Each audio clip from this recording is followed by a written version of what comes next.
தேனி மாவட்டத்தில் மேற்கு தொடர்ச்சி மலையை உடைச்சி சட்டவிரோதமாக கேரளாவுக்கு வந்து கனிம வளங்களை வந்து திருட்டு கும்பல் கடத்துறாங்க. அந்த திருட்டு கும்பல் கேரளா கடத்தக்கூடாதுன்ட்டு அந்த ஊரை சேர்ந்த சதீஷ்குமார் என்பவர் வந்து ஊர் பொதுமக்களுடன் சேர்ந்து பல போராட்டங்கள் முன்னெடுத்துக்காரு. சட்டவிரோதமா இந்த கல்காரி கும்பல் வந்து கேரளாவுக்கு கல்ல கடத்துறாங்க, எந்த ஒரு ஆதாரமும் இல்லாம கடத்துறாங்க, இவங்க மேல வழக்கு தொடுக்கணும், அந்த கல்கோரியை இழுத்து மூடணும் அப்படின்ட்டு பல நாட்களா சதீஷ்குமார் வந்து போராட்டம் பண்ணியிருக்காங்க. அதனால சதீஷ்குமாருக்கு அப்பப்போ கொலை மிரட்டல் வந்திருக்கு.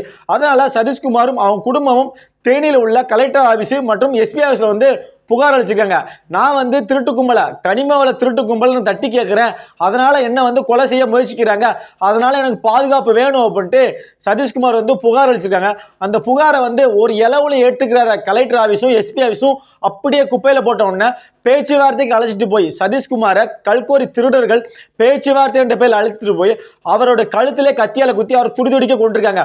தமிழ்நாட்டில் புதுசு இல்லைங்க, தமிழ்நாட்டில் யார் கனிம வளங்களை எதிர்த்து பேசினாலோ, கனிம வள திருட்டுக்கு யார் குரல் கொடுத்தாலுமே அவங்க வந்து கொலை செய்யப்படுறாங்க.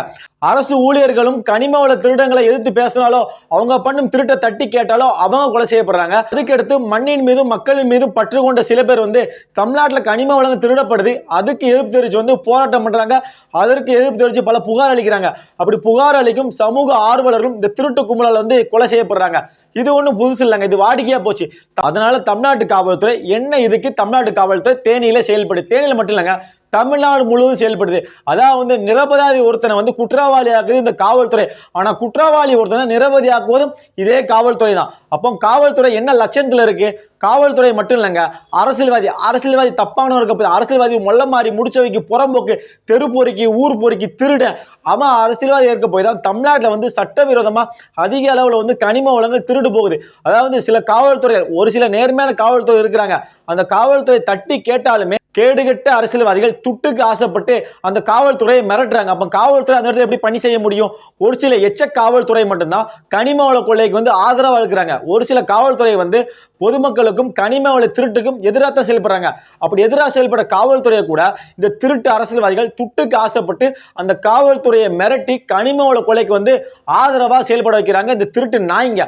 அப்போ அரசியல்வாதி தெரியல, அரசியல்வாதி ஒரு காலத்துல வந்து அரசியல் வந்து புனிதமா இருந்துச்சு. ஆனா இந்த கேடுகட்ட அரசியல்வாதிகள் புனிதமான அரசியலை சாக்கடையா மாத்திட்டாங்க. அவங்க சுயலாபத்துக்காண்டி முழுக்க முழுக்க பணம் சம்பாதிக்க 1000 வழி இருக்கு. உன் வீட்லயே 1000 வேலை இருக்கு, அந்த வேலையை பார்த்தா கூட பணம் சம்பாதிக்கலாம். ஆனா பொதுமக்கள் வயிற்றுல அடிச்சு அப்பாவி மக்களை கொண்டு இயற்கையாக அழிச்சுதான் நீ பணம் சம்பாதிக்கணுமா? அதாவது சதீஷ்குமாரை கொண்டுட்டாங்க. தமிழ்நாட்டில் 100க்கும் மேற்பட்ட கட்சி இருக்கு, யாருமே அதை வந்து பேச மாட்டேங்கிறீங்க. பல கட்சிகள் வந்து இயற்கையை பாதுகாக்கணும், மரங்களோடு மாநாடு, மலைகளோடு மாநாடு அப்படின்ட்டு பல பேர் போராட்டம் பண்றீங்க. ஆனா திமுக அதிமுக ஒன்னா நம்ம திருட்டு பையன், திமுக அதிமுக கல்கோரி திருட மண்